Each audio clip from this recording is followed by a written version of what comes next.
कभी सोचा है कोई ऐसी सिचुएशन में फंस जाए जहां जिंदा रहने के लिए एक ऐसा फैसला लेना पड़े जिसके बारे में सोचना भी नामुमकिन लगे। आज की कहानी एक ऐसे ही एडवेंचरर की है जिसने अपनी इच्छा शक्ति की सारी हदें पार कर दी। तो सवाल ये उठता है कि आखिर जिंदा रहने के लिए कोई क्या कुछ कर सकता है। ये सिर्फ एक सवाल नहीं है, ये उस सच्चाई का आईना है जिसमें एक इंसान को जिंदगी और मौत में से किसी एक को चुनना पड़ा।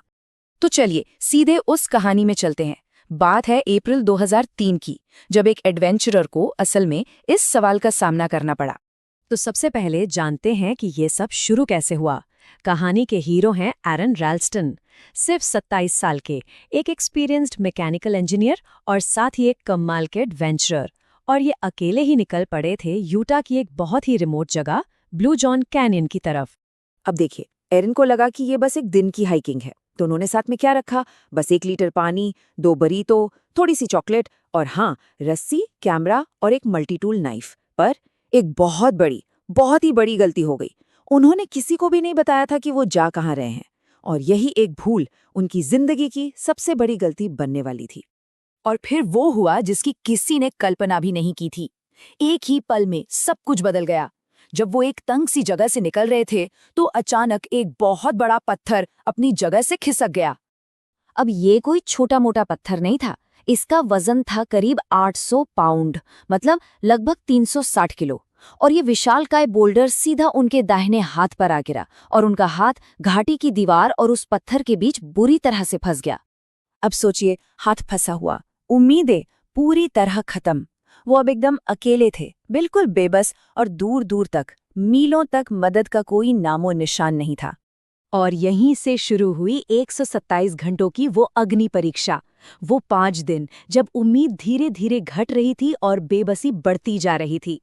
ये वो वक्त था जब उनका शरीर और दिमाग दोनों जवाब देने लगे थे। तो देखिए हुआ क्या। पहले दिन उन्होंने अपनी रस्सी और औजारों से उस बोल्डर को हिलाने की, उसे काटने की बहुत कोशिश की, लेकिन कुछ नहीं हुआ। तीसरे दिन तक उनका पानी खत्म हो गया। जिंदा रहने के लिए उन्हें अपना ही यूरिन पीना पड़ा। चौथे दिन तक तो वो इतनी हिम्मत हार चुके थे कि उन्होंने अपने परिवार के लिए अलविदा वाले मैसेज भी रिकॉर्ड कर लिए। और 5वें दिन डिहाइड्रेशन की वजह से उन्हें अजीब अजीब चीजें दिखने लगीं, और तब तक उनका हाथ मर चुका था, वो सड़ने लगा था। और फिर आई 6ठे दिन की सुबह, 1 मई 2003। उस सुबह एरिन को एक खौफनाक सच समझ आ गया। उनके पास सिर्फ 2 ही रास्ते थे, या तो वो वहीं मर जाएं या फिर बाहर निकलने का एक ही तरीका था, वो था अपने ही हाथ को काट देना। ये सोचना भी कितना मुश्किल है ना? पर उन्होंने फैसला कर लिया। सबसे पहले उन्होंने ये मान लिया कि उनका हाथ अब नहीं बचने वाला। फिर जो उन्होंने किया वो रोंगटे खड़े कर देता है। उन्होंने अपने शरीर का पूरा वजन डालकर पहले अपनी बांह की दोनों हड्डियां तोड़ी। उसके बाद अपने उस छोटे से धार खराब हो चुके मल्टी टूल चाकू से धीरे धीरे अपनी स्किन, मसल्स और नसों को काटना शुरू किया। इस पूरे काम में करीब 1 घंटा लगा और आखिरकार उन्होंने अपना हाथ अलग कर दिया। लेकिन आजादी तो बस इस दर्दनाक सफर की शुरुआत थी। असली लड़ाई तो अब शुरू होनी थी। सोचिए, खुद को आजाद करने के बाद खून बह रहा है और उन्हें एक हाथ के सहारे 65 फीट ऊंची एक सीधी चट्टान से नीचे उतरना पड़ा। और ये यहीं खत्म नहीं हुआ। इसके बाद वो लगभग 7 मील, मतलब करीब 11 किलोमीटर उस तपते रेगिस्तान में पैदल चले। शरीर में पानी नहीं, लगातार खून बह रहा है, पर वो चलते रहे तब तक जब तक उन्हें कुछ दूसरे हाइकर्स नहीं मिल गए और उन्हीं लोगों ने मदद के लिए फोन किया। तो इस हादसे से जिंदा बच निकलने के बाद एरन की जिंदगी हमेशा के लिए बदल गई। ये कहानी एक सर्वाइवल से कहीं बढ़कर एक प्रेरणा बन गई।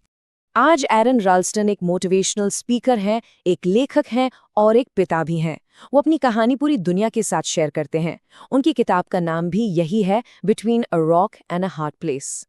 जैसा कि वो खुद कहते हैं, जब हम हताशा में होते हैं तभी हमें अपनी असली दिमागी ताकत का पता चलता है, हमारी तुरंत सोचने की क्षमता का और जिंदगी की असली कीमत का।